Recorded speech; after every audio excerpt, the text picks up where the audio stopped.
The NFL officially has a serious injury problem. In 2023, it seems like the NFL is suffering from a huge injury problem as all of the top players in the NFL seem to be getting constantly injured. And injuries in 2023 are at an all-time high, so let's figure out why there are so many players getting injured.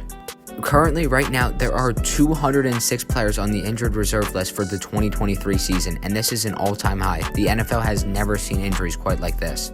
Many of the players on IR are star players as Aaron Rodgers, Nick Chubb, J.K. Dobbins, Travion Diggs, Matt Milano, Tre'Davious White, and Saquon Barkley are just a couple players that have suffered season-ending injuries in 2023. And the real question that many NFL fans want to know is why are these injuries happening so often now, and why are these injuries so severe in 2023? And this really boils down to a couple things. Firstly, it has to do with the increased size and speed of NFL players. The NFL game is evolving every season, and we are seeing players get stronger and faster. And as a result of this, the human body is not evolving as quickly as the game is. So with hits becoming much harder and much faster, players' bodies cannot take these. And that ultimately plays an impact on why many of these players' injuries are so gruesome. I mean, just look at Aaron Rodgers' injury, Nick Chubb injury. These injuries all occurred because players are just becoming too big and too fast, and the bodies cannot withstand these hits. However, this is just a minor piece to this injury puzzle in 2023. Most of these injuries actually boil down to the use of the NFL using artificial turf. Right now in the NFL, there are currently 15 stadiums that use artificial turf, and of course the Chargers and Rams share stadium, and the Jets and the Giants share MetLife Stadium. So that means that 17 teams in the NFL play on artificial turf.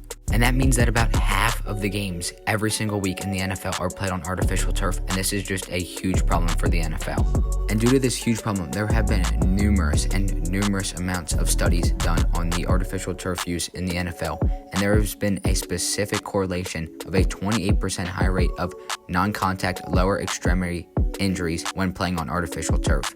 And of those non-contact injuries, players have a 32% high rate of non-contact knee injuries on turf and a staggering 69% high rate of non-contact foot/ankle injuries on turf compared to grass. And honestly, we just see injuries occur to turf literally in every single game. I mean, take Aaron Rodgers and Nick Chubb's and even J.K. Dobbins and Travion Diggs injuries, for example. And also Tre'Davious White injuries too. All of these injuries occurred below the knee or at the knee. And all of these injuries took place on artificial turf, as Aaron Rodgers would suffer a torn Achilles, J.K. Dobbins would suffer a torn Achilles, and Tre'Davious White would suffer a torn Achilles. And literally all of these took place on artificial turf. So I think the major issue is the turf, as these are causing awful Achilles injuries. And there was another study conducted on Achilles injuries in the NFL, and there was a 16% higher risk of Achilles injuries due to artificial turf in the NFL. And the NFL has finally realized this problem, as they have made a law that next season all games will be played on real grass.